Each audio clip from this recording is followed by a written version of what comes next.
My life is like a video game, trying hard to beat the stage. All while I... Hello and welcome to another episode. I'm Zelmont, and it's been a minute since I done any videos, and that's what we're going to get into today. Today's video is going to be a long form video because there's a lot to get into. What happened, the betrayal, the forgiveness, the lessons learned, and yeah, we're going to get into that today. But before we do, don't forget to hit that like button. It really helps with the algorithm, as they all say, apparently. And for a little guy like me, it really, really definitely does help. Every little like, every little subscription definitely helps. So yeah, hit that like button, subscribe, hit that notification bell to be notified whenever I do upload videos or go live. Also, don't forget to go to my subscribe to my Twitch, Zelmont, over at twitch.tv.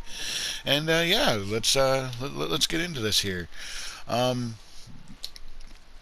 those who already are on my Twitch there, you may already be aware that a few weeks back I lost my I was let go from my job, and what my boss told me was that it was basically due to my one friend coworker. I'd advised, I knew she was desperate for money, and the boss had told her flat out that there was no more money. The boss had told me flat out that there was no more money.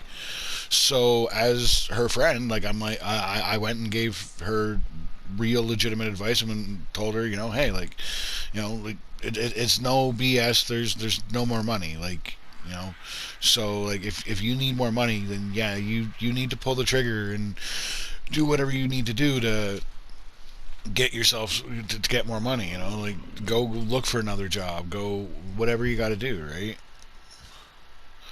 Well, apparently she went to the boss and threw me under the bus and said that, well, according to the boss, and said that I had told her to quit her job. Now, I didn't actually tell her to quit her job. I knew that the advice that I was giving her would likely lead down that road eventually. I personally was hoping not, that she could kind of juggle things, but I understand when people need to go to bigger and better things. Like, yeah, I get it. Right?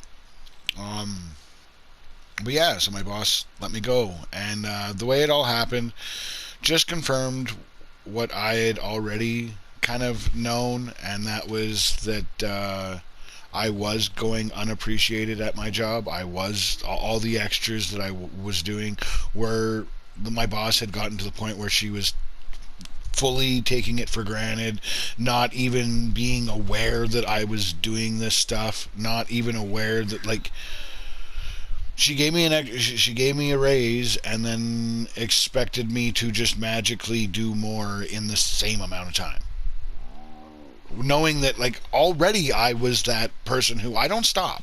That's the one thing that you talk to anyone who worked with me, like, I don't stop. I'm always going, always finding something to do, always keeping myself moving. And yeah, it like I say, it went to prove, and that was the boss was actually, when the boss went to let me go, they actually kind of got upset because when they were letting me know, I was sitting there with a slight grin on my face, because and it wasn't intentional, but I knew it was coming, right? I knew the way that they laid it out, the way they framed it, like, I never even had an opportunity to defend myself from any allegations. They already had my final my final paycheck and termination letter in hand, right? Like, there was no opportunity to. I still did try to spin my wheels a little bit, but yeah, no, there was no opportunity. And so, like, when they were kind of, it was literally verifying that, yeah, you really didn't. When I went to you and had that meeting with you last week, I went into it actually fully expecting to cooperate. Like, I went into it knowing that I was feeling unappreciated, but I understand that sometimes that Sometimes it's normal for us to feel unappreciated. It doesn't necessarily mean we are, right? So so when I went to I went to this meeting fully intending to cooperate and bridge the gap kind of thing, right? It wasn't until after it wasn't until after so it wasn't until after the meeting that I actually realized, holy crap, she my boss literally insulted me multiple times to my face, and I didn't know. I didn't even, because the way she started it is, are you tapped out? And it's like, am I tapped out? Like, what are you talking about? Like, am I tapped out? No, I'm not tapped out. I need the tools to be able to do my job. I need you know what I mean? Like, but yeah, no, I'm not. But like I say, for starters, to come out of the gate, are you tapped out? What? Am I tapped out? No.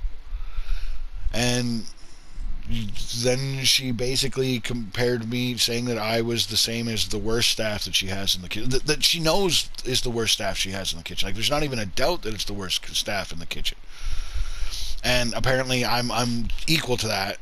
And, once again, that's for how much I do and whatnot, that's a full outright insult. But because I went to this meeting intending to cooperate and whatnot, like, it literally went over my head at the time.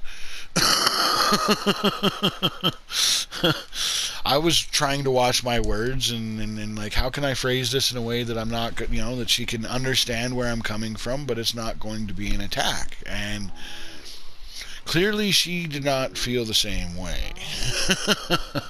And right to the gate, the framing. And yeah, that's where why I sat there smugly, is that I understood right out of the gate that, because I'd realized, 5 days prior to that the boss was outright looking for things to be upset with me about. I tried to mention it, but they didn't get it. Like, they won't. I mean, perspective is one of those things, and that's where I'm walking away not really. I'm a little salty in the moment, but I'm washing my hands of it and being like, like, it is what it is. Like, from their perspective, and the reality is karma's a B, and this is what creates karma for you, because, like, I did so much and was so dedicated and whatnot that it is definitely, and was actually legitimately good at my job, that it is going to hurt to not have me there. It is. So, you're causing that when you didn't need to, right? And so, like, that's the punishment. I don't need to be salty. I don't need to wish harm. In fact, I actually wish good. I hope they do well, but I don't think they're going to. I think the way that it was turned on, the way it went from thank God for me, thank God for me, thank God for me, to looking for things to be upset with me about,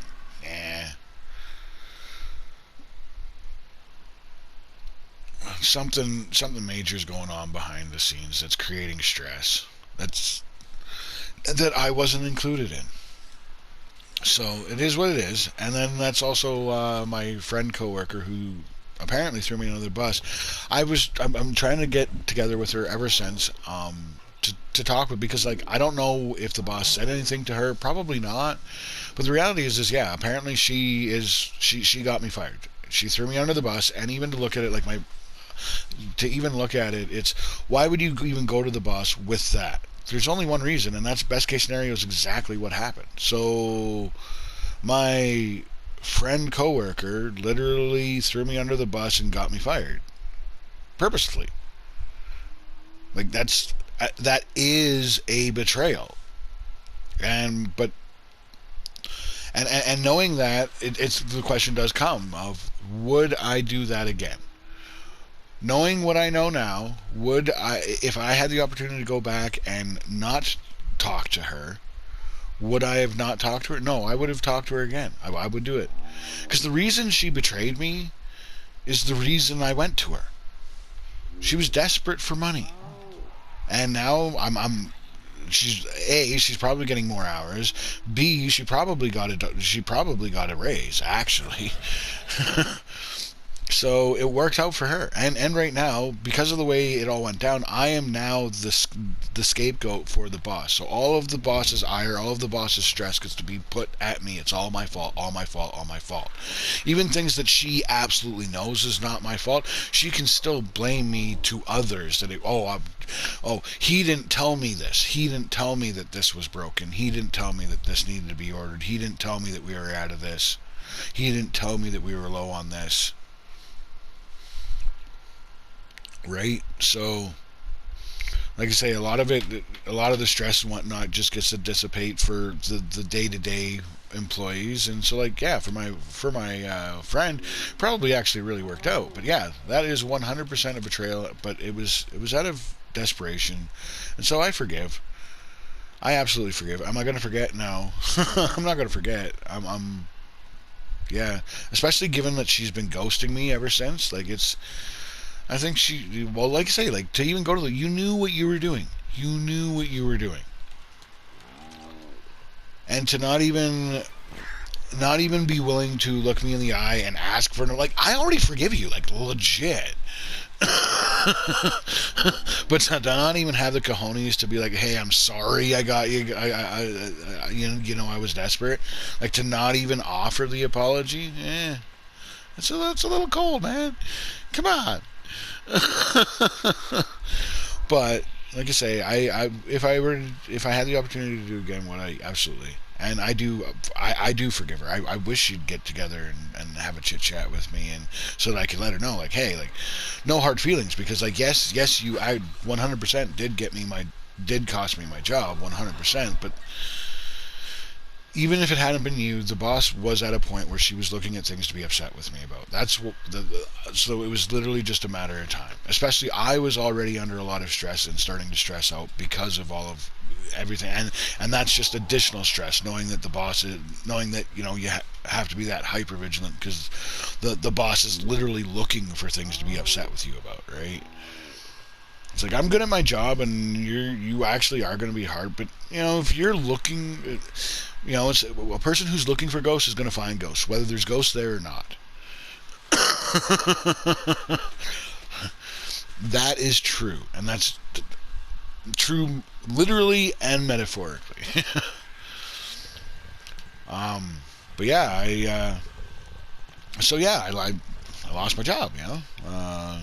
My friend apparently cost it for me, but like I said, the boss had come to take me for granted. Was taking a lot of what I was doing for granted, and not even noticing it, not being appreciative of it at all. Was on a mission to find things to be upset with me about. So it was really only a matter of time, even if my friend hadn't thrown me under the bus. So, like, it really is. It's no hard feelings about it. Plus, as it ended up working out, I basically got my 2-week severance pay. And by the time my severance pay was up, I got working again. So, basically, I got a 2-week paid vacation over the whole BS, and I'm now in a healthier work environment for me. At least right now, it's healthier. We'll see long term if it's healthier or not, but it's healthier than that is, at any rate. But that's life. Things happen. Things change. What was a good situation can definitely turn bad. It's the lobster story. You don't grow if without irritation. You're never going to move into a bigger shell if you don't feel irritated at the smaller shell, right? So that's the way life works. And so, like, it worked out for me anyways in the end. And I may right now it's up in the air what my schedule what my schedule looks like. It's feeling right now like I'm gonna have weekends off, which would be amazing. I would love to have weekends off. I might have to. Right now it's Easter Sunday. Happy Easter to everyone. But yeah, I'm not going to be talking too much about my job. I'm working with the catering lady. She's starting a restaurant and working out of a hotel and being part. It's. But she doesn't. She does wants her stuff to be proprietary and her own thing, and I respect that. So I won't be discussing that at all. other than to say, yeah, like I got my job. I'm working. Um, I might have to do something on the side to make things work out right, but it seems right for the moment.